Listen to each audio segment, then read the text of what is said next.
Novel کا نام آگ کا دریا، مصنفہ قرۃ العین حیدر، باب نمبر 18۔ بہرائچ کی چھوٹی سی آبادی میں پیلے رنگ کے کچے مکان ادھر ادھر بکھرے تھے۔ خاک آلود راستوں پر سے بیل گاڑیاں گزر رہی تھیں اور اداسی کی بے رنگ بے نام کیفیت سارے میں طائری تھی۔ سنا تھا کسی زمانے میں یہاں ایک بے حد عظیم الشان شہر آباد تھا جسے شراوستی کہتے تھے۔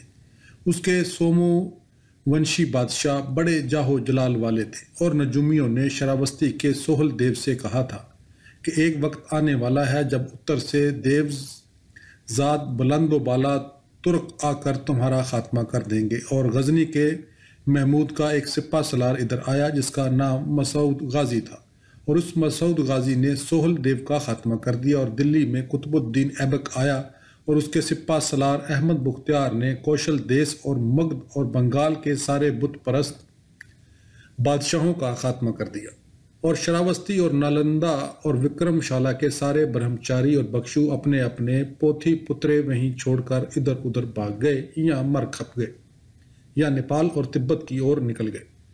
لیکن جس طرح شاکیہ منی پچھلے 2000 سال میں وشنو کے اوتار بنا دیے گئے اور مہایان بدھ مت کے مندروں میں ہزاروں دیوی دیوتا آباد ہو چکے تھے اور سارا بنگالہ اور سارا بہار تانترک منتروں اور دیوی تارا کے بجنوں کی سریلی آوازوں سے گونج رہا تھا، اسی طرح بت شکن سالار مسعود غازی پچھلی 2 صدیوں میں بالے میاں کے روپ میں کوشل دیس کے سنواسیوں کے لیے ایک اور دیوتا بن چکے تھے۔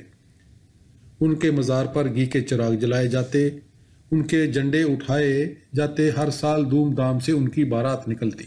یہ کیسی عجیب باتیں تھیں۔ ابو المنصور کمال الدین جو پہلی دفعہ بہرائچ آیا تھا، سالار مسعود کی زیارتگاہ کی دیوار سے لگ کر درخت کے سائے میں بیٹھ گیا اور چنبے سے عورتوں کی ایک ٹولی کو دیکھنے لگا جو ہاتھوں میں پیتل کی تھالیاں سنبھالے سامنے مزار پر چڑھاوا چڑھانے کے لیے آ رہی تھیں۔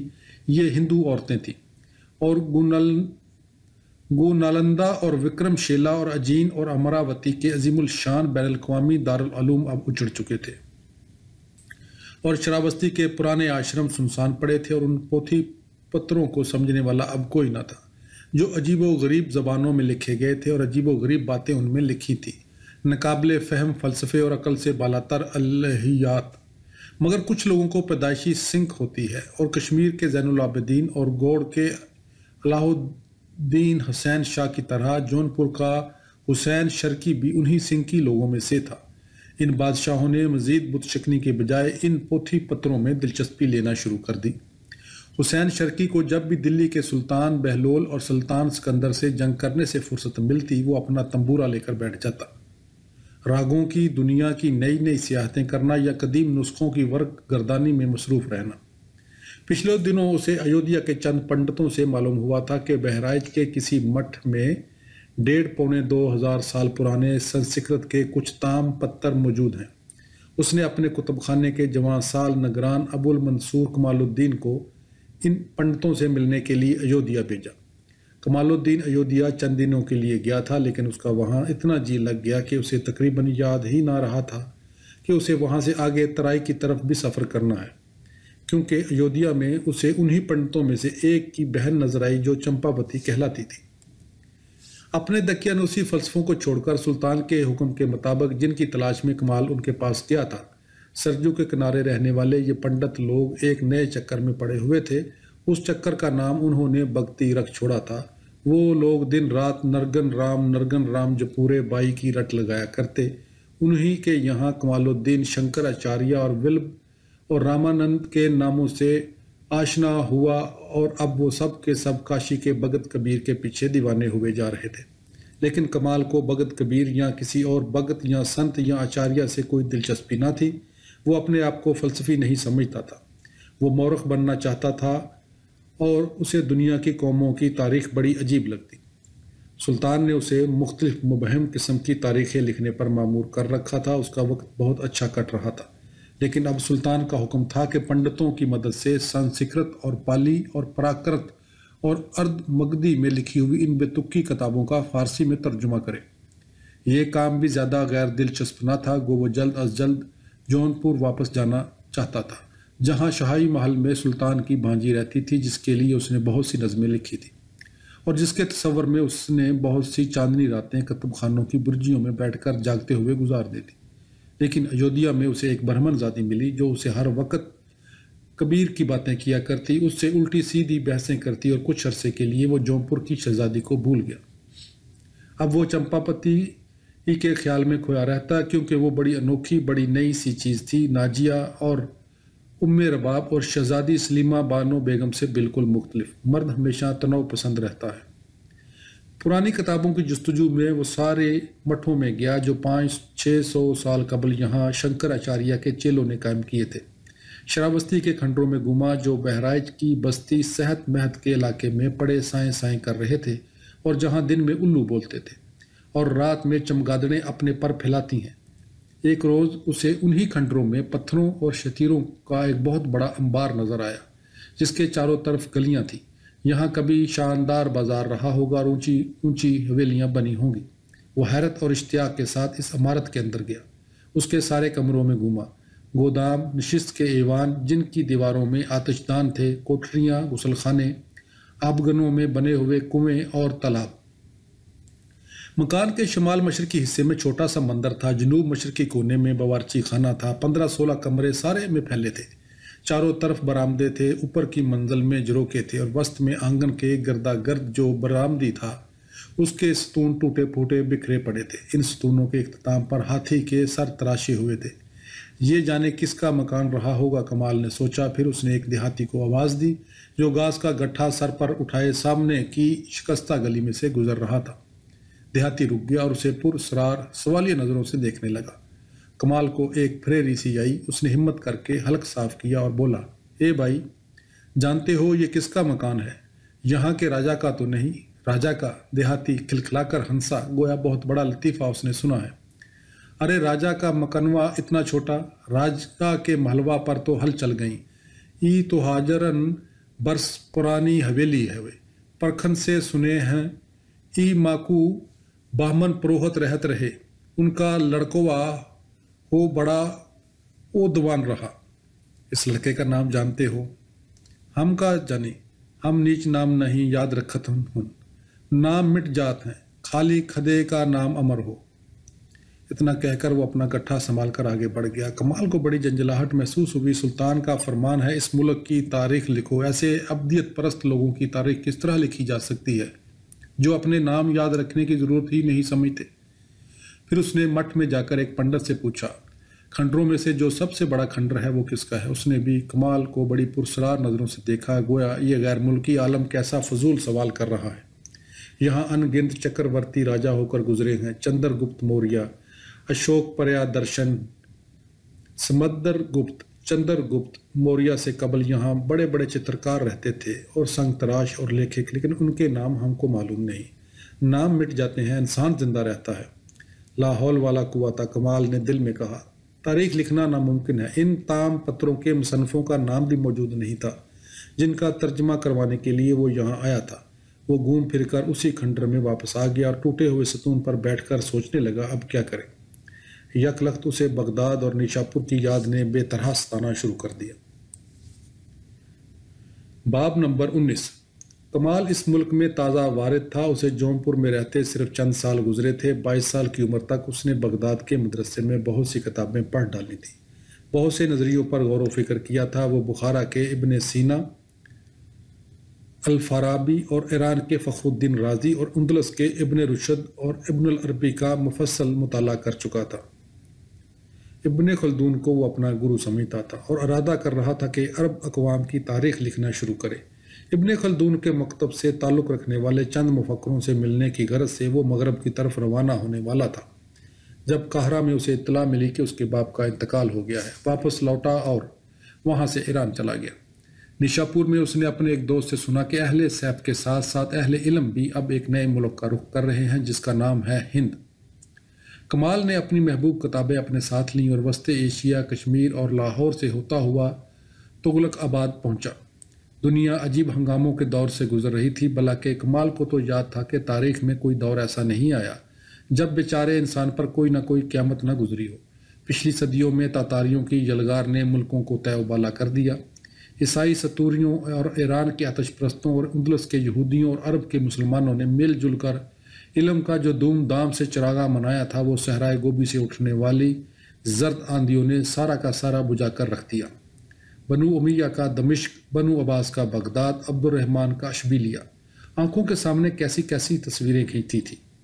اس قیامت کے بعد بچا کھوچا علم جو باقی رہا تھا وہ مسلمان اقوام کی آپس کی تفرقہ اندازیوں اور تنازعوں کی نظر ہوا۔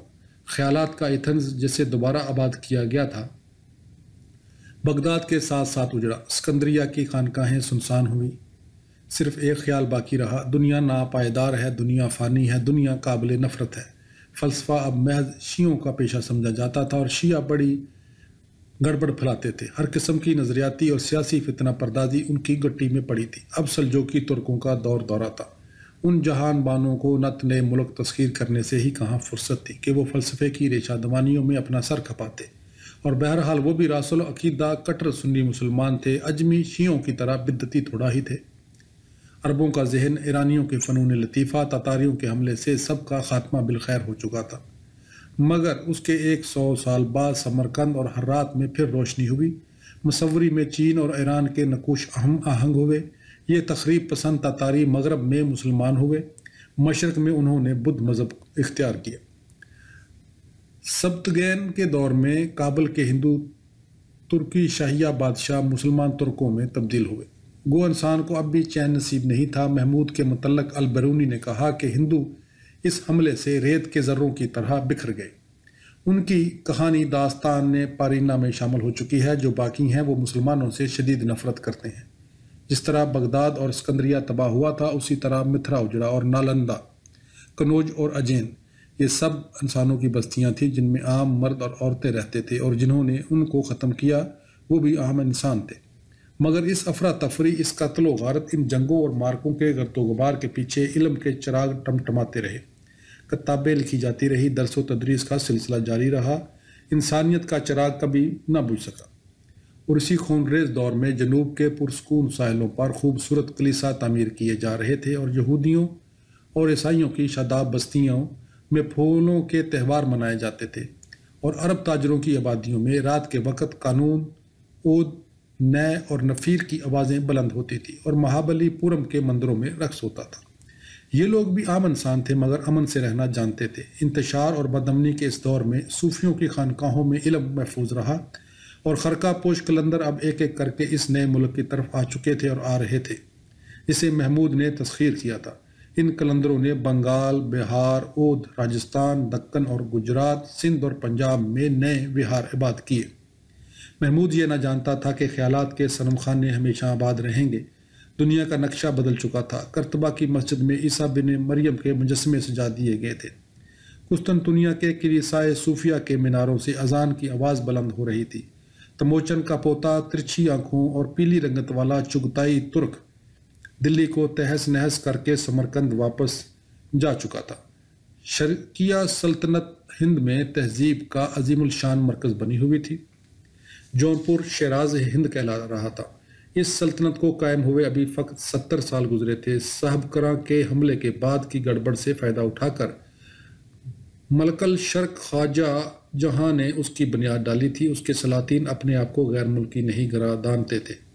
دکن کی بادشاہوں کی مانند ان کی حکومت بھی خالص ہندی حکومت تھی۔ انہوں نے خوبصورت عمارتیں بنائی تھی، گلاب کے باغ لگائے تھے۔ دور دور سے اہل علم آ کر جونپور میں جمع ہو رہے تھے۔ ابو المنصور کمال الدین نے بھی دلی میں چند روز ٹھہرنے کے بعد جونپور آ کر دم لیا۔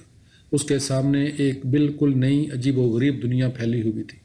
جونپور، کاشی، ایودھیا اور بہرائچ اور ان سب جگہوں کے مسلمان ان سے بالکل مختلف تھے۔ یہ لوگ جو بت پرستوں کے طریقے سے رہتے سہتے تھے، پشمین پوشوں اور جوگیوں کے ساتھ درختوں کی چھاؤں میں بیٹھ کر گیت گاتے اور جھومتے تھے۔ ان کی عورتیں عبائے پہننے کی بجائے عجیب طویل سی سفید یا رنگین چادر جسم سے لپیٹ لیتی تھی، اور ان کی آنکھوں میں بڑی حیا تھی۔ پچھلے چند سال سے اس کی زندگی سلطان حسین شاہ کے ساتھ یا میدان جنگ میں کٹتی تھی یا محفل چنگ و رباب میں۔ کتابیں اس کا اڑنا بچھونا تھی، لیکن حال و کال سے اسے کوئی دلچسپی نہیں تھی۔ اس نے امام غزالی اور ابن رشد دونوں کو اپنے اپنے حال پر چھوڑ دیا تھا۔ اور مسلسل خانہ جنگیوں، بغاوتوں، سیاسی شورشوں اور بدامنیوں کے باوجود کہ یہ ہنگامے زندگی کا لازمی جزو تھے، وہ نا امید نہیں تھا، وہ ہر شے کو استعجاب سے دیکھتا۔ وہ بہت سے ملک گھوم چکا تھا، ہند میں آ کر بھی اس نے اپنے سیاہ گھوڑے پر بڑی دور دور تک سیاحت کی تھی۔ ناموں میں، جگہوں میں، انسانوں میں جو اصرار تھا، اس نے اس کو بہت مسحور کر رکھا تھا۔ شیراز اور بدخشاں کے لالازار، کاشگر، یارکند اور بخارا کی گلیاں، جن کی دیواروں پر چینی گلابوں کی بیلیں جھکی ہوئی تھی، اور جہاں ترچھی آنکھوں اور لمبی لمبی چوٹیوں والی لڑکیاں رقص کرتی تھیں، اور دریائے جیہوں کا ساحل اور سنہرے بالوں والے ترکمانوں کی خیمہ گاہیں، شمال مغرب کے کوہستان، یہاں یونانیوں، سستانیوں، ترک، چینیوں اور ایرانیوں نے مل جل کر سنگ تراشی کی ایک نئی دنیا آباد کی تھی۔ اور پھر ہند کے جنوب میں مہاندی کے سرسبز کنارے، اور آندھرا دیس اور کیرالہ، تامل ناڈو اور کورومنڈل کی ہری گھاٹیاں، اور سلطنت وجے نگر کے خوبصورت باغات اور لرزہ خیز مندر، جن کے آنگنوں میں تاڑ کے درختوں کے نیچے بادامی آنکھوں والی دیوداسیاں ہیرے کی لونگیں پہنے بھرت ناٹیم ناچتی تھیں۔ خداوند، کیسے کیسے لوگ تھے، کیسی کیسی قومیں! یہ دنیا کتنی عجیب، کتنی دلکش، کتنی خوفناک، کتنی قابل قدر چیز تھی! ہند کتنا حسین ملک تھا، لیکن یہ بہرحال اس کا وطن نہیں تھا، اور گو اس کے بہت سے حصوں پر مسلمانوں کی حکومتیں قائم تھیں، لیکن بہرحال یہ مجموعی طور پر دارالحرب تھا، کیونکہ کافروں کی یہ بڑی زبردست آماج گاہ تھی۔ اور اگر یہ دارالحرب نہیں بھی ہوتا تب بھی اس کا وطن نہیں تھا۔ یہ سامنے لہریں مارتی ہوئی سرجو بلا دجلے کا کیا مقابلہ کر سکتی تھی؟ آم کے سائے میں وہ سکون میسر نہیں جو کسی نخلستان میں چشمے کے کنارے کھجور کے تلے بیٹھ کر الفارابی کے نظریات پڑھنے میں حاصل ہوتا تھا۔ وہ آم بھی اپنی جگہ پر خوب درخت ہے۔ غریب الوطنی کے احساس نے اسے بہت رنجیدہ کیا۔ اس نے کھنڈر کے ستون سے سر ٹیک کر آنکھیں بند کر لی۔ میں یہاں سے آخر واپس کیوں نہیں چلا جاتا؟ اس نے طے کیا کہ وہ جونپور واپس جا کر سلطان سے معذرت چاہے گا اور دمشق لوٹ جائے گا۔ دمشق! اسے یک لخت یہ نام بھی بے حد اجنبی سا لگا۔ وہ دمشق جا کر کیا کرے گا؟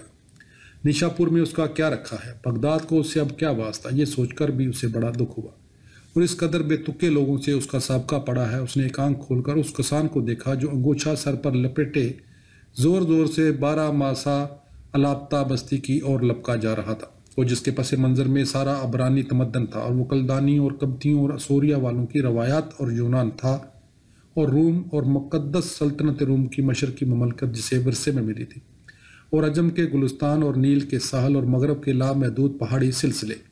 وہ ایک بالکل مختلف کائنات تھی۔ اس کائنات سے اس کا کوئی تعلق نہ تھا جس میں سنا تھا کہ جوگی ہوا میں اڑتے تھے، اور جہاں کا مروب کی صحرائے آدمیوں کو بکرا بنا دیتی تھی، اور جہاں بنگال اور بہار کے تانترک مبدوں میں لرزہ خیز جادو ٹونے ہوتے تھے، اور جہاں گورکھ ناتھ کے چیلوں کے گورکھ دندے عقل کو چکرا دیتے تھے۔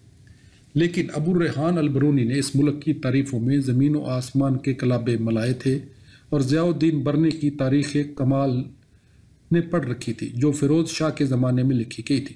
غزنی اور ہرات میں یہاں کی دولت کے متعلق کیسی کیسی حکایات مشہور تھیں، اور کتنی عجیب بات تھی کہ فلک کی گردش نے اسے واقعہ اس بے تک کے ملک میں لا ڈالا تھا جہاں یہ سارے روایتی ہیرے جواہرات اور دن رات اپنی آنکھوں سے دیکھتا تھا۔ اس نے بیجاپور اور گولکنڈا کے درباروں کی جگمگاہٹ کا نظارہ کیا تھا۔ اس نے اس دیس کی حسین معجبین عورتوں کو دیکھا تھا جو چلتی تھی تو ان کے پاؤں کے زیور چھن چھن بولتے تھے۔ اس نے یہاں کی عجیب مدہوش کن موسیقی سنی تھی۔ غیر ملکی سیاحوں نے یہاں سے لوٹ کر بغداد میں اس سے تذکرہ کیا تھا کہ یہاں کے مرد شراب نہیں پیتے اور عورتیں وفادار ہوتی ہیں۔ عورتوں کی وفاداری سے اسے کوئی دلچسپی نہیں تھی۔ جس دنیا سے نکل کر وہ آیا تھا، جس دنیا میں وہ رہتا تھا، اس میں عورت اسی وقت داخل ہو سکتی تھی جب خود اسے عورت کی رفاقت کی ضرورت محسوس ہو۔ عورت کو یہ حق حاصل نہیں تھا کہ وہ اس سے کسی قسم کی رفاقت کا مطالبہ کر سکے۔ عورت کی اپنی کوئی حیثیت نہیں تھی۔ کمال نے عورت کو ہر روپ میں دیکھا تھا۔ سمرقند اور قاہرہ کے بازاروں میں بکنے والی کنیزیں، مال غنیمت کے طور پر حاصل کی ہوئی لڑکیاں، سلاطین کی حرم سراؤں میں مقید معجبینیں، عورت جو ہمیشہ ہر حالت میں مرد کی جائیداد تھی، اس کے رحم و کرم پر زندی تھی، اس کی خوشنودی کے لیے جس کی تخلیق کی گئی تھی۔ اس کی اپنی کوئی رائے نہ تھی، کوئی تمنائیں، کوئی زندگی۔ مگر بہرحال خداوند تعالیٰ کی یہ مخلوق بہت دلچسپ چیز تھی۔ ایک حد تک زندگی میں اس کی اہمیت بھی تھی، مگر اس کے آگے اور بہت سی دنیایں تھیں جن میں پہنچ کر عورتوں کا ساتھ چھوٹ جاتا تھا۔ مثال کے طور پر ذہن کی دنیا، روح کی دنیا، گو جذبات کی دنیا میں ایک حد تک کمال اسے شریک کرنے کے لیے تیار تھا، مگر کسی گہرے جذباتی تجربے میں کسی عورت نے اب تک اس کی رفاقت نہیں کی تھی، کیونکہ دراصل یہ محض اس کا حق تھا کہ وہ مختلف عورتوں کو پسند کرے، وقتاً فوقتاً ان سے محبت کرتا رہے۔ اس کی محبوبہ کو یہ حق کہاں سے پہنچتا تھا کہ وہ بھی اس سے وفا کا مطالبہ کرے؟ اس کا تو صرف یہی کام تھا کہ گڑیا کی طرح سجی بنی بیٹھی رہے۔ کمال جس زبان میں شاعری کرتا تھا اس کی روایات تھی کہ شجاع سورما اپنے محبوبہ کے لیے جان پر کھیل جاتے تھے۔ یہ بڑا دل آویز تصور تھا۔ غزالی آنکھوں والی شہزادی سرخ گلاب کا پھول ہاتھ میں لیے الکبیر کے کنارے محل کے جروکے میں بیٹھی ہے۔ جروکے کے نیچے سورما شاعر رباب بجا بجا کر اسے اپنے خطرناک عشق کے نغمے سنا رہا ہے۔ یہ نغمے جو چاندنی راتوں میں وادیوں اور پہاڑی راستوں پر گونجتے تھے اور جن کی گونج فرانس اور الپس کے اس پار تک پھیل چکی تھی۔ سورما شاعر محبوبہ کو اونچے سے ستون پر بٹھا کر اس کی پرستش کرتا رہا تھا اور جب چاہتا تھا اسے اس ستون پر سے اتار دیتا تھا۔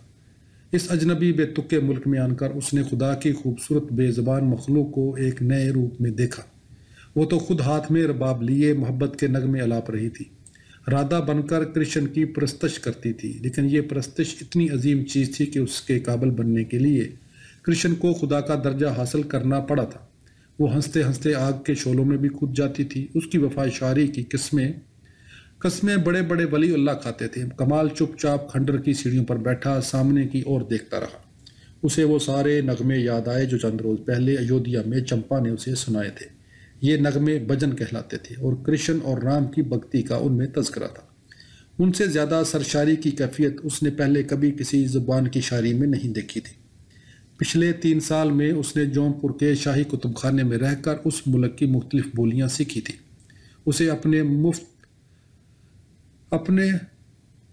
مفت زبان ہونے پر بڑا ناز تھا، مگر وہ ان لوگوں کے دل کو نہیں سمجھ سکا تھا۔ یہ بڑے عجیب لوگ تھے، بڑے انوکھے مرد اور عورتیں تھیں۔ ان کی تاریخ، ان کی روایات، ان کے فلسفہ کائنات کو سمجھنا اس کے بس کی بات نہ تھی۔ وہ اجنبی اس پرائے دیس میں سرد غیر مانوس پتھروں پر بیٹھا رات کے سایوں کو دیکھا کیا۔ باب نمبر 20۔ مدھم سی روشنی سارے میں پھیل گئی۔ پورنیما کا چاند کھنڈر کی ٹوٹی ہوئی چھت میں سے نیچے جھانک رہا تھا اور اس کی کرنوں نے سنگ سرخ کے شکستہ فرش پر عجیب عجیب زاویے بنا دیے تھے۔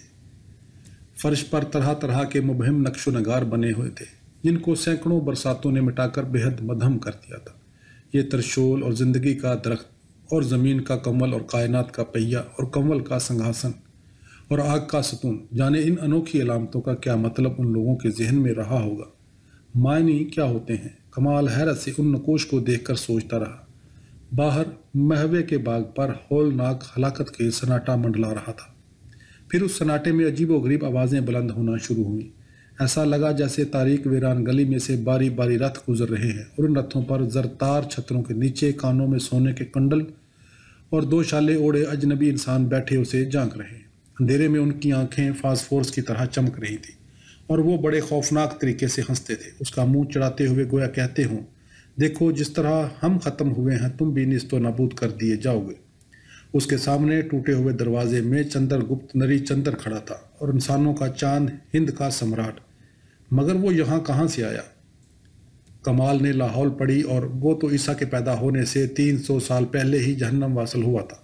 کم بخت نے آخر دنوں میں جین سنیاسی بن کر اپنے آپ کو فاقے دے دے کر مار ڈالا، مگر وہ تو وہاں موجود کھڑا مسکرا رہا تھا۔ پھر اس کے پیچھے سے ایک اور آدمی نے اپنا سر نکالا اور بندر کی طرح کود کر اس کے سامنے آ گیا اور مخاطب کیا، دیکھو میرا نام اشوک ہے، اشوک پریا درشن، میں سارے بھارت ورش کا شہنشاہ تھا اور جب میں مرا تو صرف 1.5 آملے کا مالک تھا۔ اس نے مٹھی کھول کر آدھا آملہ نکال کر اس کے سامنے پھینک دیا۔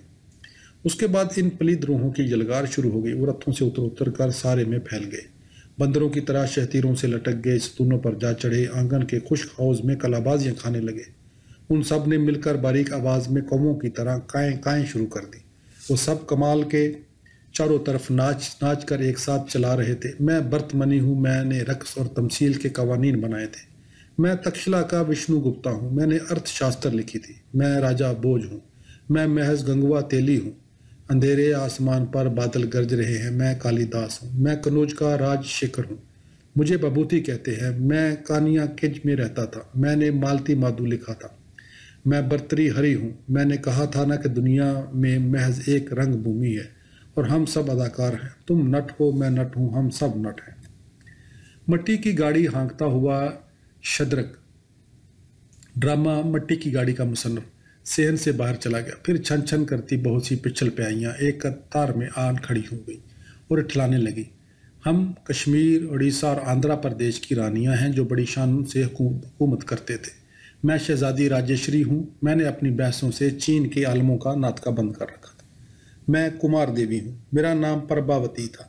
ہائے تم مجھ کو نہیں جانتے، میرا نام ہرش نے رتناولی رکھا تھا۔ بیچارہ ہرش۔ اپنا ذکر سن کر ہرش وردھن نے، جو کان میں قلم اڑ سے اب تک مراقبے میں محو تھا، زور زور سے رونا شروع کر دیا۔ ہم سری پرتھوی ولبھ کہلاتے تھے، اس نے مقرر کی طرح ہاتھ ہوا میں بلند کر کے کہا۔ ہم جو گویا دھن اور دھرتی کی دیویوں کے چہیتے تھے، ہم سب کو ملیچ ترکوں نے آ کر ٹھکانے لگا دیا، ٹھکانے لگا دیا، ٹھکانے لگا دیا۔ اب بڑے زور سے تلواروں کی جھنکار گونجی اور ان کی چمک سے نیم تاریکی میں اجالا سا ہو گیا اور سر کٹ کٹ کر چاروں طرف گرنے لگے۔ ہم چندیلے راجپوت ہیں، ہم بگیلے ہیں، ہم پر مار سورما ہیں، ہم راٹھور ہیں، ہم چوہان ہیں، ہم الہا ہیں، ہم اول ہیں۔ سب نے ایک ٹانگ پر کود کود کر ناچنا شروع کر دیا۔ وہ سب چیخ چیخ کر الہا اول گا رہے تھے اور اس قدر گل مچا کہ ابو المنصور کمال الدین کا دماغ چکرا گیا۔ وہ ہڑبڑا کر اٹھ بیٹھا۔ افق پر صبح کی سفیدی نمودار ہو چکی تھی۔ باہر مہوے کے باغ میں چند کسان الہا اول گاتے ہل کندھوں پر اٹھائے کھیتوں کی طرف جا رہے تھے۔ اس نے گھبرا کر چاروں اور دیکھا اور اسے یاد نہ آیا کہ وہ کہاں ہے۔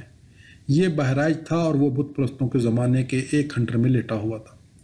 اس کا شام کرن گھوڑا باہر ایک ستون سے بندھا ہنہنا رہا تھا اور بارش جھکی کھڑی تھی اور بڑی سہانی ہوا چل رہی تھی۔ اس نے دوبارہ لاہور پڑی اور انگڑائی لے کر اٹھا اور فجر کی نماز پڑھنے کے ارادے سے آہستہ آہستہ قدم رکھتا ندی کی اور چل دیا۔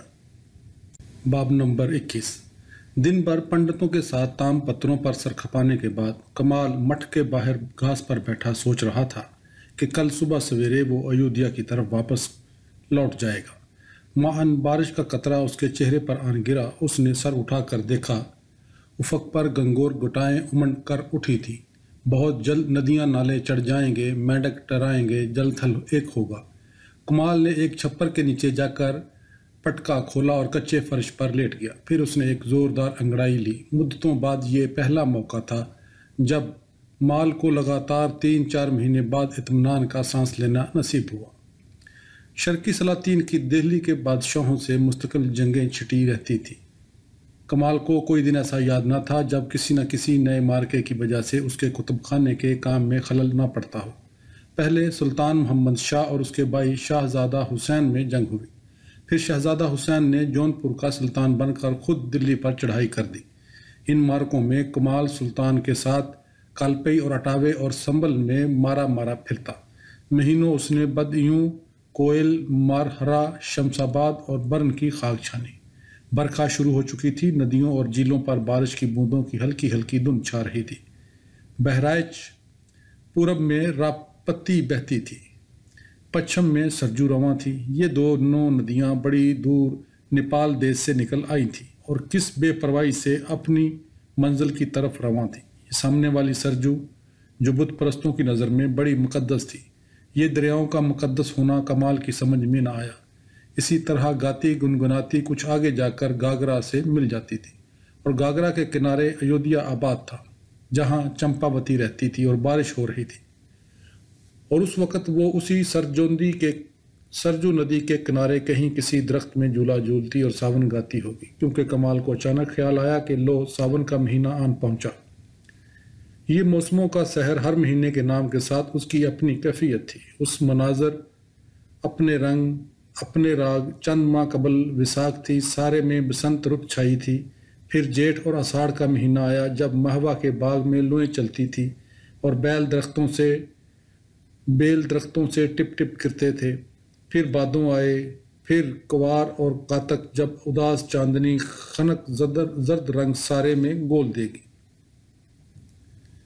یہ اس کا وطن نہیں، مگر وہ کم از کم موسموں کے سحر سے بچ کر نہیں نکل سکتا۔ اس نے پگڑی سر کے نیچے رکھ کر کروٹ بدلی اور معاً چمٹا بجنے کی آواز اس کے کان میں آئی۔ اس نے کاہلی سے آنکھ کھول کر دیکھا۔ ایک سادھو بارش سے بچنے کی خاطر چھپر میں آن بیٹھا تھا اور بڑے اطمینان سے دھونی رمانے میں مشغول تھا۔ کمال کی موجودگی کی اس نے کوئی پرواہ نہیں کی اور اپنی کھٹر پٹر میں لگا رہا۔ کمال اٹھ بیٹھا اور دلچسپی سے اسے دیکھنے لگا۔ یہ موسم کا اثر تھا، وہ چاہ رہا تھا کہ ساری دنیا کو، ان عجیب سادھوؤں کو، ان موروں کو، گلہریوں کو، ان چرواہوں کو جو جلدی جلدی قدم اٹھاتے جنگل میں سے گزر رہے تھے، ان سب کو گلے سے لگا لے، خوب چلا چلا کر ساون گائے۔ دنیا کتنی پرسکون، کتنی آرام دہ تھی۔ وہ طوطے، یہ سادھو، وہ کسان جو می سے پناہ لینے کے لیے باغے باغے چھپر کی اور آ رہے تھے، یہ سب اس کے دوست تھے، اس کے لیے تھے۔ وہ ان سے علیحدہ کب تھا؟ جے رام جی کی، اس نے آہستہ سے کہا۔ اسے اپنی آواز سن کر، اپنی زبان سے یہ الفاظ نکلتے پا کر خود بڑا تعجب ہوا۔ سادھو نے مسکرا کر آنکھیں اوپر اٹھائیں۔ جے رام جی کی، اس نے جواب دیا۔ کہو سپاہی، کہاں سے آنا ہوا؟ میں سپاہی نہیں ہوں، سلطان کے آدمی تو ہو۔ ہاں، مگر میں کتابیں لکھتا ہوں۔ اچھا، سادھو نے اسی اطمینان سے جواب دیا اور پھر چمٹا اٹھا کر رام نام کا ورد شروع کر دیا۔ گویا کمال کے ساتھ اس کا یہ مکالمہ بالکل ضمنی تھا۔ بابا تم یہیں رہتے ہو؟ کمال نے پھر بات شروع کی۔ نہیں، ہم جون پور کے رہنے والے ہیں۔ ارے، کمال نے بے اختیار خوشی سے کہا، تب تو تم میرے ہم وطن ہو۔ دوسرے لمحے اسے اپنے اس انجانے جذبہ مسرت پر بڑا تعجب ہوا۔ ہم وطن؟ مگر جون پور اس کا وطن کہاں تھا؟ وہ تو بغداد کا باشندہ تھا۔ اسے سخت جنجلاہٹ محسوس ہوئی۔ نرگن رام جپورے بائی۔ سادھو آنکھ بند کیے یکسانیت کے ساتھ ٹرا رہا تھا۔ کچھ دیر بعد اس نے کمال کو خود ہی مخاطب کیا۔ آج کچھ قلندر بالے میاں کے مزار کے لیے جھنڈے لے کر راپٹ سے ادھر آئے ہیں۔ اچھا، وہ کہتے تھے کہ ہمارے سلطان اور دلی والے میں پھر ٹھن گئی۔ اب کی دفعہ ہمارا سلطان بچتا نظر نہیں آتا، مقابلہ بڑا کٹھن ہے۔ نرگن رام، اس نے پھر ٹرانا شروع کر دیا۔ کمال چونک کر اٹھ کھڑا ہوا اور سادھو کے قریب گیا۔ کیا کہہ رہے ہو پھر؟ بابا پھر سے بتانا۔ چھپر میں 7-8 کسان جمع ہو چکے تھے۔ ان سب نے مل کر سادھو کے ساتھ رام نام کی رٹ لگانا شروع کر دی۔ کمال کے سوال کا کسی نے جواب نہ دیا۔ وہ جلدی سے پٹکا کمر سے باندھ کر برستی بارش میں باہر نکلا اور سرائے کی طرف روانہ ہو گیا۔ سرائے کے برآمدے میں اودے سنگھ راٹھور اس کا منتظر تھا۔ تم یہاں کہاں؟ کمال نے بونچکا ہو کر اسے دیکھا۔ تم تو گوالیر میں تھے۔ میں گوالیر ہی سے آ رہا ہوں، میرے ساتھ چلو۔ عالم پناہ نے تمہاری کھوج میں مجھے بھیجا ہے۔ مجھے کھوجنے اتنی دور آئے ہو، میری سمجھ میں نہیں آتا۔ عالم پناہ بھی یہیں بہرائچ میں موجود ہیں اس وقت، اودے سنگھ نے کہا۔ تم یہاں گیان دھیان میں لگے ہو، ادھر دنیا بدل چکی ہے۔ سلطان بہلول نے تمہارے مالک پر راپڑی میں حملہ کر دیا۔ آؤ یہاں بیٹھ جائیں تو میں تم کو سارا ماجرا سناتا ہوں۔ وہ بڑے اطمینان سے کھاٹ پر بیٹھ گیا۔ جب اس پر حملہ ہوا تب وہ جمنا جی پار کر کے ہمارے راجا سے مدد لینے کے لیے گوالیر آیا۔ ہمارے راجا نے اسے کمک پہنچائی۔ میں اس کی فوجوں کو لے کر کالپی کی اور بڑھا۔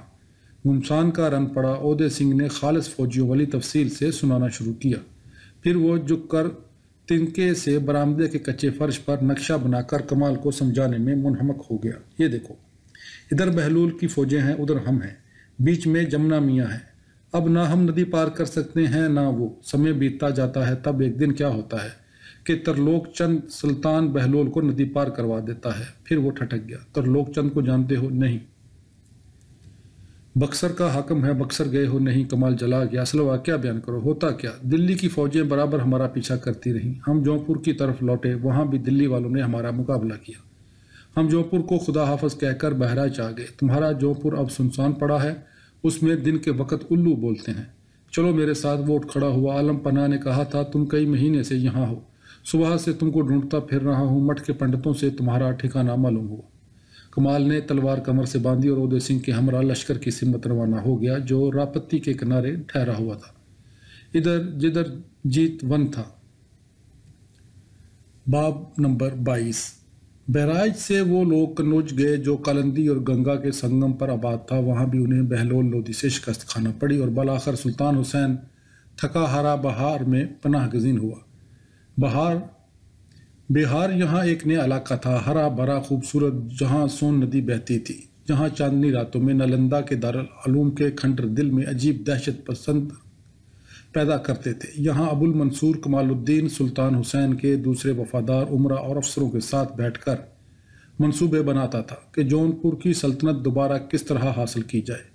جونپور میں اب دلی کا ایک شہزادہ تخت پر بیٹھا تھا، سلطنت شرقیہ کا خاتمہ ہو گیا تھا، شیراز ہند اجڑ چکا تھا۔ ابو المنصور کمال الدین قاضی شہاب الدین جونپوری کا جانشین مورخ محقق اب سیاسی سازشوں کا بھی ماہر ہو گیا۔ دن رات وہ سلطان کے ساتھ سر جوڑے بیٹھا ترکیبیں سوچا کرتا، دلی کے سلطان کو کس طرح زیر کیا جائے۔ اب سلطان بہلول مر چکا تھا اور اس کا خوبصورت اور شاندار بیٹا سکندر ہند کا بادشاہ تھا، جس کی ماں کا نام ہماوتی تھا، جو شرع محمدی کا بڑا پابند تھا، جو اپنے باپ سے بھی زیادہ طاقتور بادشاہ تھا۔ بہار کے ان پناہ گزینوں نے سردڑ کی بازی لگا کر بساط جنگ پر ایک بار پھر پانسا پھینکا، کیونکہ لڑنا مرنا ہار جیت ہی مردوں کے مشاغل ہیں۔ سلطان حسین اپنی جوڑ توڑ کے ذریعے کئی بار جونپور میں باربک شاہ کے خلاف بغاوت کروا چکا تھا۔ اب کی مرتبہ اس نے جوکا سے مل کر ایک بڑی بغاوت کا منصوبہ بنایا۔ کمال اس کا سفیر خاص تھا، دن رات وہ اپنے شیام کرن گھوڑے پر سوار ادھر سے ادھر سازشیں کرواتا تھا۔ ایک رات منزلیں مارتا وہ جوکا کے گاؤں پہنچا۔ گڑھئی پر جا کر اس نے آواز دی۔ جوکا اس وقت اندر پوجا میں مصروف تھا۔ اس کا جوان بیٹا چراغ ہاتھ میں اٹھائے باہر آیا۔ کون ہو تم؟ اس نے شک سے پوچھا۔ باربک شاہ خود کمزور تھا، لیکن جب اس کا بڑا بھائی سلطان سکندر دلی کے تخت پر بیٹھا تھا، پرجا اپنی جان کی خیر مناتی تھی۔ میں سلطان کے پاس سے آیا ہوں۔ کون سے سلطان کے پاس سے؟ تمہارا سلطان حسین شاہ۔ آ جاؤ، اندر آ جاؤ بھائی۔ نوجوان کا رنگ تبدیل ہو گیا۔ چراغ کی روشنی میں کمال نے اسے دیکھا، وہ اسی کا ہم عمر رہا ہوگا۔ وہ سیڑھیاں اتر کر تہہ خانے میں اسے لے جاتے ہوئے کہہ رہا تھا، میرا نام ہری شنکر ہے، میں جوکا کا بیٹا ہوں، میں سلطان کے لیے اپنی جان لڑا دوں گا۔ وہ ایک زمین دوز کمرے میں داخل ہوئے، جہاں بھوانی کی مورتی کے آگے مدھم سا دیا جل رہا تھا اور دیواروں پر ڈھالیں اور تلواریں آراستہ تھیں۔ بھوانی کی مورتی اسے بڑی ڈراؤنی معلوم ہوئی، لیکن اسے اس وقت یہ احساس تھا کہ وہ بھی اب اس ماحول کے اسرار میں مکمل طور پر شامل ہو چکا ہے۔ اچھا سنو، اس نے تخت پر بیٹھتے ہوئے سوال کیا، تمہارے پاس کتنے ہاتھی ہیں؟ کدھر سے حملہ کرو گے؟ دوسرے لمحے وہ دونوں نہایت تنددہی سے جنگ کا نقشہ سوچنے میں منہمک ہو گئے۔ ان میں سے ایک ہندو تھا، دوسرا عرب، اور یہ دونوں افغانوں سے لڑنے جا رہے تھے۔ ان کے درمیان قدر مشترک صرف ایک شے تھی، دو دھاری خون آشام تلوار، اور ایک دوسرے فریق کو ختم کر دینا ان کا واحد مقصد حیات تھا۔ چند روز بعد انہوں نے بغاوت کا علم بلند کیا اور سلطان سکندر ان کی سرزنش کے لیے جونپور پہنچا، اور حسین شرقی کو دوبارہ شکست ہوئی، اور سنگیت کار بادشاہ، جس کی آدھی عمر راگ تخلیق کرنے کے بجائے میدان کارزار میں لڑتے بڑھتے کٹی، ایک مرتبہ پھر بہار کی طرف واپس لوٹا۔ اب کمال کا جی اچاٹ ہو گیا۔ اس نے اس قدر خون ریزی دیکھی تھی، اس نے اتنے انسانوں کو قتل کیا تھا، اس نے اتنی بے بس عورتوں کو دیکھا تھا، اس نے سلطان حسین کے دربار کے عمرہ کو اس حالت میں سلطان سکندر کے سامنے جاتے دیکھا تھا کہ امامے ان کی گردنوں میں رسیوں کی طرح بندھے تھے، اور وہ پا پیادہ قیدیوں کی مانند فاتح کے سامنے پیش کیے جا رہے تھے۔ یہ لوگ جو عالم شاعر اور اہل قلم تھے، اور ان کا فاتح بھی علم دوست اور شاعر تھا، لیکن کتابیں بیکار تھیں، علم فضول تھا، فلسفے بے معنی تھے، کیونکہ انسان کا خون ان سب چیزوں کے باوجود بہتا تھا۔ خداوند، دکھی انسانیت کس طرح ساری کی ساری خون کے سمندر میں ڈوبی ہوئی تھی۔ تاریخ سے اس کو جس قدر دلچسپی تھی، اب اتنی ہی نفرت ہو گئی۔ اس نے سلاطین کے نسب ناموں اور ان کے ادوار اور ان کی سلطنتوں کے واقعات کو بھول جانا چاہا۔ اس نے یہ بھی فراموش کرنا چاہا کہ سلطان کی بانجی جنگی قیدی کی حیثیت سے اب دلی میں تھی، اور سلطان سکندر کے حرم میں داخل کی جا چکی ہوگی۔ اس کے دوست اودے سنگھ راٹھور نے اسے غیرت دلائی۔ کیسے بے شرم ہو، تمہاری شہزادی دلی میں ہے اور تم بہار میں چین سے بیٹھے ہو۔ اسے چھڑا کر لاؤ، جا کر سلطان سکندر کو قتل کرو، یا مجھے اجازت دو، میں اس کا کام تمام کر دوں، شہزادی کو واپس لے آؤ۔ کمال یہ باتیں سنتا اور خاموش رہتا۔ اس کی سمجھ میں نہ آتا تھا کہ اب کون سا راستہ اختیار کرے۔ بہار سے غریب الوطن سلطان حسین نے بنگال کا رخ کیا۔ کمال اس کے ساتھ ساتھ رہا۔ گوڑ کے سلطان حسین شاہ نے جونپور کے شکست خوردہ بادشاہ کو اپنے یہاں پناہ دی، جس کے سارے پرانے ساتھی بچھڑ چکے تھے، جس کا کتب خانہ تباہ ہو گیا تھا۔ خالی تمبورا اب جس کا رفیق تھا، تمبورا اس سے کبھی دغا نہیں کرے گا۔ اب میری روح کو کاہے کی تلاش ہے؟ گوڑ کے شاہی باغات میں بے مقصد ادھر ادھر گھومتے ہوئے کمال خود سے سوال کرتا۔ بنگالے کی لڑکیاں بے حد دلکش تھیں، یہاں کے مناظر بہت خوبصورت تھے، یہاں کی موسیقی بہت دل نواز تھی۔ اسے جونپور کی شہزادی یاد نہیں آئی، اسے چمپاوتی کا خیال بھی کبھی نہ آیا، اسے خدا کی تلاش نہیں تھی، حد تو یہ تھی کہ اسے عورت کی تلاش بھی نہیں تھی۔ اس کا سارا وجود اس دہشت ناک خلا میں ڈول رہا تھا، جہاں محض عمیق سناٹا ہوتا ہے۔ اس سناٹے میں صرف ایک سوچ بار بار گونجا کرتی، میں جب تک اس چکر میں رہوں گا مجھے دوسروں کو مارنا پڑے گا، دوسرے مجھے مارنے کے در پہ رہیں گے۔ انسان دراصل انسان نہیں ہے، خون خوار بھیڑیے ہیں، انسان مجھے کہاں ملے گا؟ طرح طرح کی آوازوں نے اس سناٹے میں بہت سے بھنور پیدا کر دیے۔ میں اس سامنے والے انسان کو مار ڈالوں کیونکہ اس نے سر پر چوٹی رکھی ہے اور گائے کو پوجتا ہے، اور اگر میں نے اس کو قتل کرنے میں سبقت نہیں کی تو وہ میرا کام کر دے گا کیونکہ میرے سر پر چوٹی نہیں ہے۔ خوبصورت شو پوری کی اس لیے مجھے اینٹ سے اینٹ بجا دینی چاہیے کیونکہ وہاں لاکھوں کروڑوں مورتیاں مندروں میں سجی ہیں، لیکن وہ مورتیاں میرا کیا بگاڑتی ہیں؟ اگر ان مورتیوں کو میں گوارا کرتا ہوں تو کیا میں مسلمان نہیں رہا؟ اسلام کیا ہے؟ ان سوالات نے اسے دیوانہ کر دیا۔ ان سے بچنے کے لیے اس نے شراب میں پناہ لی۔ اس نے ملک کے سارے خطوں کی عورتیں دیکھی تھیں، خوبصورت مضبوط جسموں والی مراٹھنیں، گجرات اور کاٹھیا وار کی نازک اندام لڑکیاں جن کے چہروں کی رنگت کندنی تھی، بیجاپور کی خوش آواز طوائفیں، بنگالے کی جادوگرنیاں جن کی آنکھوں میں جادو تھا اور باتوں میں ٹونا، جن کے لیے مشہور تھا کہ راتوں رات درختوں پر بیٹھ کر آسام کی سمت اڑ جاتی تھی، اور بندرا بن کی شوخ شنگ گجریاں، متھرا کی آہرنیں، پورب کی ساملی سلونی کہارنیں، کنوج کے باغوں کی وہ مالنی جس نے اسے ایک بار بیلے کے گجرے بنا کر دیے تھے۔ موسم بدلتے رہے، وہ دل کی ویرانی سے گھبرا کر راگ رنگ کی محفلوں میں شریک ہوا، لیکن سارنگی کی تانت میں اسے موت کی ہچکیاں سنائیں دی۔ اس نے لکھنوتی کے پاتروں کو ناچتے دیکھا مگر حسین رقاصوں کے بجائے اسے مردہ عورتیں دانت نکوستی نظر آئیں۔ طرح طرح کی آوازیں، عجیب و غریب گیتوں کے بول، مردہ زبانوں کے جملے اس کے دماغ میں ہر وقت شور مچاتے۔ وہ اس اندرونی شورش سے عاجز آ گیا۔ سناٹا اس قدر پرشور ہو سکتا ہے یہ اسے معلوم نہ تھا۔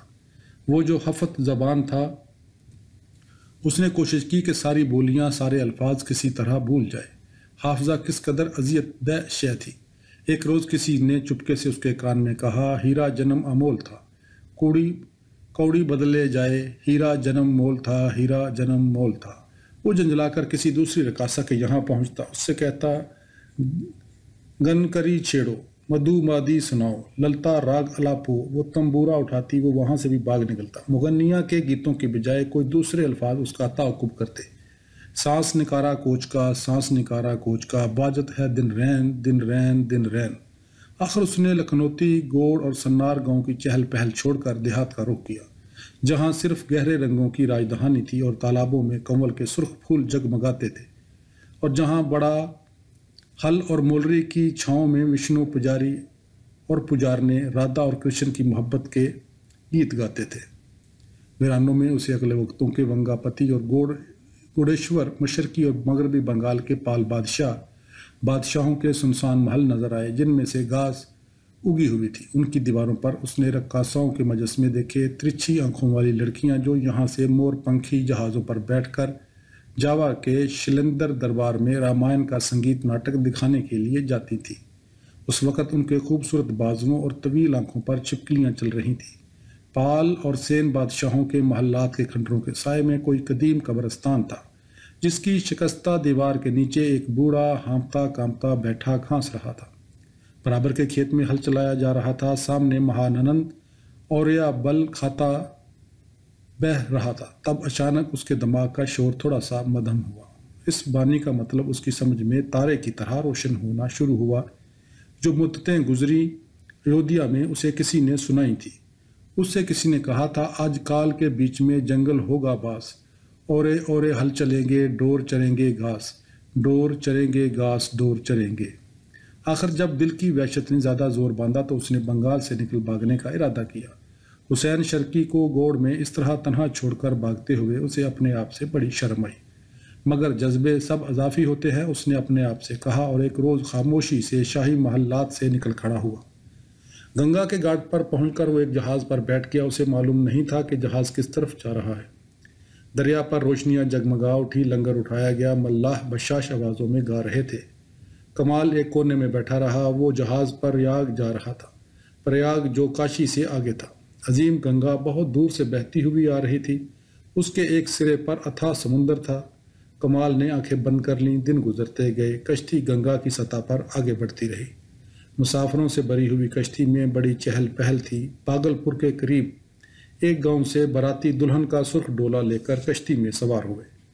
دلہا نے زرد جوڑا پہن رکھا تھا، دلہن لمبا سا گھونگھٹ کاڑے تھی، اس کے پیروں میں چاندی کے بچھوے تھے اور اس کے مہندی سے رچے ہاتھوں میں چوڑیاں اور ہاتھی دانت کے کڑے کھن کھن بولتے تھے، اور وہ چہکو پہکو رو رہی تھی۔ باراتی ہلڑ مچا رہے تھے۔ کمال کشتی کی دیوار کے سہارے بیٹھا خالی خالی آنکھوں سے یہ سب دیکھتا رہا۔ سنو چمپاوتی، مجھ سے بیاہ کر لو۔ ہوں کیا؟ میں کہتا ہوں مسلمان ہو جاؤ، عاقبت سدھر جائے گی۔ اس زندگی میں مجھے جیسا دلچسپ آدمی ملے گا؟ رام رام، کیسی باتیں کرتے ہو؟ میں کیوں ہونے لگی مسلمان؟ مجھے تو تمہارے مولویوں کی داڑھیوں سے ہی ڈر لگتا ہے۔ جوں پور کے قاضی بن کر تم بھی یہ لمبی سی داڑھی رکھ لو گے۔ اب بھی وقت ہے چمپا رانی، دیکھنا کسی دن کسی سرگٹے پنڈے کے پلے باندھ دی جاؤ گی جو عمر بھر ٹہل کروائے گا، اور جب مرے گا تو اس کے پیچھے پیچھے چتا میں دھکیل دی جاؤ گی۔ کبھی اپنے اس خوفناک مستقبل پر غور کیا کرو۔ میں تو تمہارے ساتھ بھی مرنے کے لیے تیار ہوں، تم مر کے تو دیکھو۔ سنو چمپا، سچ مچ مجھ سے بیاہ کر لو، کاہے اپنی ذات بگاڑتے ہو؟ تم سید زادے ٹھہرے، تم بھی برہمن ہو، اور ویسے تمہاری ذات اور اونچی ہو جائے گی، سیدانی کہلاؤ گی۔ مجھ سے بیاہ کر لو نا بھائی، مگر ہم تو تم کو یوں ہی اپنا پتی مانتے ہیں۔ وہ سن کر چکرا گیا۔ وہ کیسے؟ میرا تم سے بیاہ کہاں ہوا ہے؟ یعنی کہ تم میرا مطلب ہے کہ اس سے کیا ہوتا ہے؟ وہ ہنستی رہی۔ ہم تم کو اپنا مالک خیال کرتے ہیں، یہ بات تم نہیں سمجھ سکتے۔ وہ اسی طرح بے فکری سے ہنسا کی۔ ہم تو صرف ایک آدمی کو اپنا پتی سمجھیں گے، اور وہ آدمی تم ہو۔ ہمارا تمہارا تو جنم جنم کا ساتھ۔ جنم جنم کا ساتھ کیا خرافات ہے؟ کمال نے بنا کر کہا۔ پھر تم نے جادوگری کی باتیں شروع کی، اس میں جادو کیا ہے؟ چمپا نے حیرت سے پوچھا۔ کیا کوئی لڑکی کسی آدمی کو خود سے پسند نہیں کر سکتی؟ ہم نے تمہیں چنا ہے اور ہم تمہارے آگے جھکتے ہیں۔ کیا کفر بکتی ہو؟ میں نعوذ باللہ کوئی خدا ہوں؟ ہو تو صحیح، دل ہی تو خدا کو جنم دیتا ہے۔ اور وہ پھر زور سے ہنسی، اور پھر اس نے کہا تھا، اچھا یہ بتاؤ، تم ہم سے بڑی محبت کرتے ہو نا؟ کرتا کیوں نہیں ہوں؟ تو پھر اتنی گھبراہٹ کاہے کی؟ کبیر یہ گھر ہے پریم کا، خالہ کا گھر نہ ہے۔ کبیر یہ گھر ہے پریم کا، کبیر یہ گھر ہے پریم کا۔ اور وہ زور سے کہکا لگا کر غائب ہو گئی۔ یہ ایودھیا کا کنج نہیں تھا، گنگا کی سطح تھی۔ اس کا جہاز سکون سے لہروں کو چیرتا آگے بڑھ رہا تھا، اور باراتی دماری گا رہے تھے، اور لڑکیاں ہنس رہی تھی اور دلہن رو رہی تھی۔ دلہن جو گوری رنگت کی دبلی پتلی بہاری لڑکی تھی، نہ جانے کس دیس کو جاتی تھی، کس زندگی کی طرف، کس موت کی طرف اس کا رخ تھا۔ جہاز مونگیر پہنچا، باراتی اس کا ڈولا لے کر کنارے اتر گئے۔ گھاٹ کے ہجوم میں سرخ رنگ کا ڈولا نظروں سے اوجھل ہو گیا۔ جہاز نے دوبارہ لنگر اٹھایا۔ گنگا کے دونوں طرف سرسبز کھیت تھے، اور گاؤں اور بارونق شہر اور دنیا اپنے حال میں مگن تھی۔ پٹنے کے گھاٹ پر بہت سے مسافر اترے، بہت سے سوار ہوئے۔ نئے مسافروں میں چند امیر زادے تھے، ایک جوگیوں کا گروہ تھا، ایک نارنجی لباس والا بکشو تھا جو سب سے الگ تھلگ رہتا۔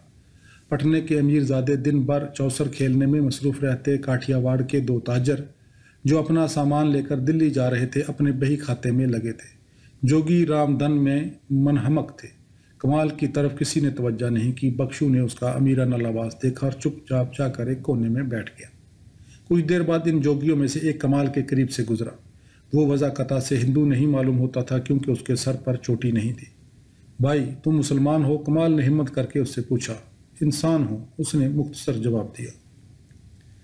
میں بھی انسان ہوں، کمال نے لڑکھڑاتے ہوئے گویا اپنا تعارف کرایا۔ کیا چاہتے ہو؟ یہ پتہ نہیں۔ اگر اپنے دل کا بید خود نہیں جانتے تو ہمارے پاس تمہارا کیا کام؟ ادھر جا کر بیٹھو۔ اس نے امیر زادوں کی طرف اشارہ کیا۔ ایسا لگتا تھا جیسے جوگی اسے پہچان گیا تھا۔ تم کہاں جاتے ہو؟ کاشی۔ وہاں کیا ہے؟ وہاں کیا نہیں ہے، وہ شیو پوری ہے، وہاں مسرت ملتی ہے، وہاں میرا مرشد رہتا ہے، میرا شیخ، وہ جو گرو ہے میرا۔ لیکن افسوس کہ تم نے اتنی عمر گنوا دی اور اس کو نہ جانا۔ وہ ٹھٹک گیا۔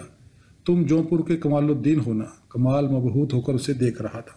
میں سلطان سکندر کا سپہ سالار تھا، میں چنار کے معرکے میں تم سے لڑا تھا، بلکہ تم نے اپنی تلوار سے مجھے زخمی بھی کیا تھا، یہ دیکھو۔ اس نے اپنا داہنا ہاتھ آگے بڑھایا جس کی 3 انگلیاں کٹی ہوئی تھی۔ اپنا چکارا جسے وہ بائیں ہاتھ سے بجا رہا تھا فرش پر رکھ کر وہ کمال کے پاس بیٹھ گیا۔ تم کو اور بتاؤں، جب تم گوڑ کے دربار میں رنگ رلیاں منا رہے تھے، وہ جنگلوں میں تمہارے انتظار میں روتی پھرتی تھی، لیکن کوئی راج ہنس اس کا پیغام تم تک نہ پہنچا سکا۔ کمال کا دل دھڑکنے لگا۔ یہ جوگی کیا کہہ رہا تھا؟ کیا یہ غیب کا علم جانتا تھا؟ میں اپنی فوج لے کر ایودھیا سے گزرا تھا۔ راپڑی میں جو جنگ ہوئی تھی اس میں اس کا بھائی مارا گیا۔